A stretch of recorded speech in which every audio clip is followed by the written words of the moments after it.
Lying close to the northern borders with Russia and Mongolia, the wetlands of northeast China are some of the most important in the country and have been a valuable resource throughout Chinese history. Rising populations in the region in recent decades, however, are having increasing effects on these precious wetlands, threatening their very existence. Well, Heilongjiang in the northeast have among the most abundant wetlands in China, and they are at a latitude where a great many of the water birds are breeding. It's also an extremely diverse part of the continent because the oriental fauna is in the south is mixing pelagic fauna from the north, and you have a gradient from more moisture in forested areas in the east to grassland steppe in the west. So there's a great diversity of water birds, and the wetlands are very important components of those landscapes. 扎龙湿地是松嫩平原上最大的一个淡水湿地，它主要的景观特征呢就是芦苇沼泽湿地。扎龙湿地呢，和松嫩平原其他的湿地一样，尽管它是最大的湿地，它和其他的湿地一样，面临着最近这10年、20年面临着这人类活动的冲击。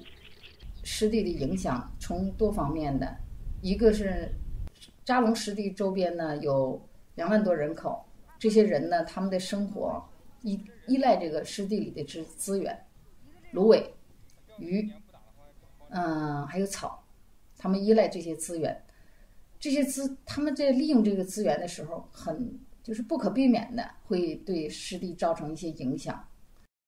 对一个湿地来说，这个湿地一个最大的一个致命的这个影响就是挖沟排水。现在不管是以什么理由，以养鱼的为理由，还是以发展旅游业为理由，还是以输水为理由，只要在湿地里挖沟取水，这个就是对湿地的一个最致命的影响。因为你想，湿地如果没有水，那湿地就不复存在，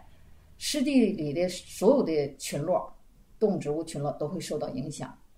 这样的话呢，整个生态系统的它原来的这个系统的特征完全会发生改变。 As well as changes to the ecology of the region, animal species are also being severely affected by wetland disappearance. The red-crowned crane is one of the region's most revered species of bird. Drastic changes in the wetlands of northeast China, however,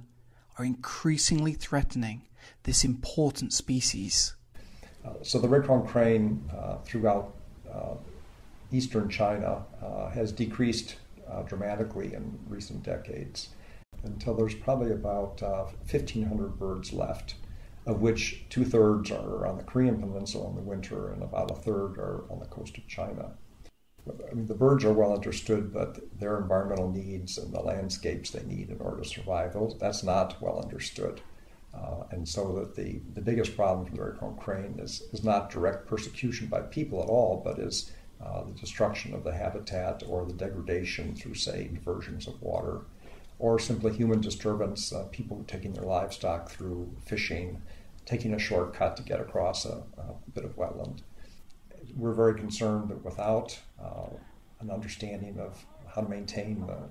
wetlands and also of the kind of need this bird has for lack of disturbance and a way to help people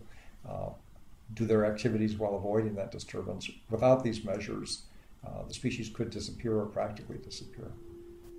我们现在周边的水比以前减少了，我们周围的小河比以前浑了，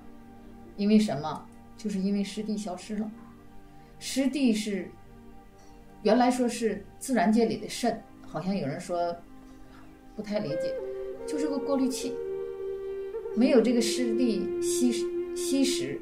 过滤、分解我们人每天产生的这些废物、这些有害物质，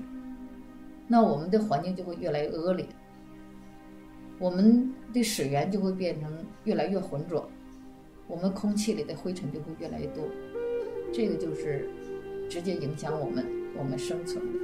即使我们生活在城市，即使我们离湿地很远，但是湿地越来越少，我们每天的生活就会受到直接的影响。